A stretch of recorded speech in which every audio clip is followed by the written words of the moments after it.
ফরিদপুরের মধুখালীতে এক মৎস্য চাষীর পুকুরে বিষ প্রয়োগ করে আনুমানিক 15 লক্ষ টাকার মাছ মেরে ফেলেছে দুর্বৃত্তরা।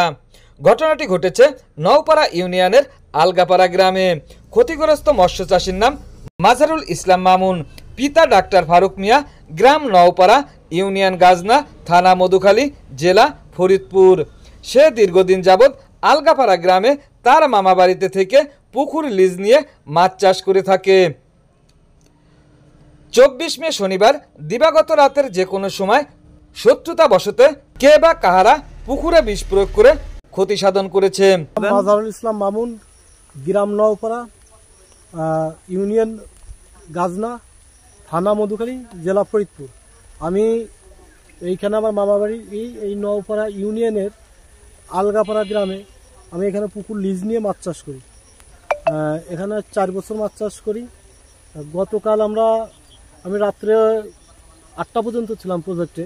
এখান থেকে ঘুরে যাওয়ার পরে 10টা পর্যন্ত সিসি ক্যামেরায় দেখছি, দেখার পরে ঘুমাইছি। ঘুম থেকে উঠে সকালে আমার ওই কেয়ারটেকার যে লোক আছে ও আমার ফোন দিয়েছে যে ভাই মাছ পড়ে গেছে, বিষ গেছে। পরে আসে দেখছি পুকুরের ওই কলা গাছের আড়াল দিয়ে আইছে, পুকুরের পশ্চিম পাড় দিয়ে আসে, ওখান দিয়ে এসে বিষ প্রয়োগ করছে। আমার আর কি ব্যাপক ক্ষতি হয়েছে। আমার মাছ চাষে এরকম এত বড় ক্ষতি হয়নি। এখানে আনুমানিক ক্ষতি হয়েছে প্রায় 15 থেকে 16 লক্ষ টাকা ক্ষতি হয়েছে। এখানে 1 লক্ষ ট্যাংরা ছিল, ট্যাংরা গুলশা। তাতে আমার মাছ 2 মাস পরে হারভেস্ট করব, ঈদের পরে আর কি বিক্রি করার ছিল। আমার ট্যাংরা মাছ আপনার মিনিমাম 50 কেজি হলেও 2 টন মাছ হবে, 50 মণ মাছ হবে, ঠিক আছে। আর ছিল হলো আপনার 3000 রুই ছিল, এগুলো আপনার ছিল 700-800 কিছু 1 কেজি। আর কাতলগুলো 3 কেজি 4 কেজি। পাঙ্গাসগুলো আপনার 4-5-7 কেজি পর্যন্ত পাঙ্গাস পাওয়া গেছে। আমার বাংলা মাছ ছিল 3000।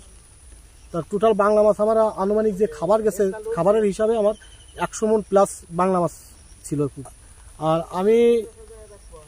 আমি সরকারের কাছে বা প্রশাসনের কাছে আমি এটাই আবেদন করতেছি বা অনুরোধ করবো যে যারা আমার এই ক্ষতিগ্রস্ত করছে তাদেরকে দৃষ্টান্তমূলক যাতে শাস্তির আওতায় আনে, আমি প্রশাসনের কাছে এটাই চাই।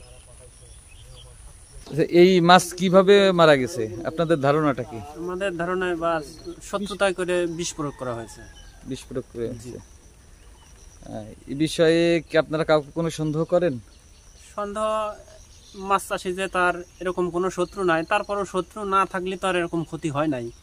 মানে তার জানা মতে তার শত্রু নাই, তবে অবশ্যই যেহেতু বিষ প্রয়োগ করা হয়েছে এর ভিতরে কেউ না কেউ আছে এই ধরনের কাজ করছে রাতের আধারে। তো এখানে সিসি ক্যামেরা ছিল, কিন্তু ক্যামেরায় দেখা গেছে কিন্তু চালা দিয়ে লোক নামছে, এটা বিষ মারা হয়েছে, মানে চালার উপর থেকে মারা হয়েছে। আমাদের সাথে লোক একজন আসছে, দেখছে মাছ মারা গেছে। পরে আমরা আসছি, এসে দেখি সব মাছ মারা মাটিতে, মানে কোনো মাছ তাজা নাই, শুধু ছোট মাছ ট্যাংরা মাছগুলো আগে ভেসে গেছে। ভেসার পরে আমরা মাটিতে নামছি, শুধু মাছ আর মাছ, এখানে অনেক মাছ আছে। এই মাছ সচেতনমূলকভাবে এই জিনিসটা করা হয়েছে, যারা এর সাথে জড়িত আছে যাতে তাদেরকে ধরতে পারে। সরজমিন পরিদর্শনে দেখা যায় সমস্ত পুকুরে বিভিন্ন প্রজাতির মাছ মরে ছড়িয়ে ছিটিয়ে রয়েছে। অনাকাঙ্ক্ষিত এই ঘটনায় নিন্দা জ্ঞাপন করেছে স্থানীয় বাসিন্দারা।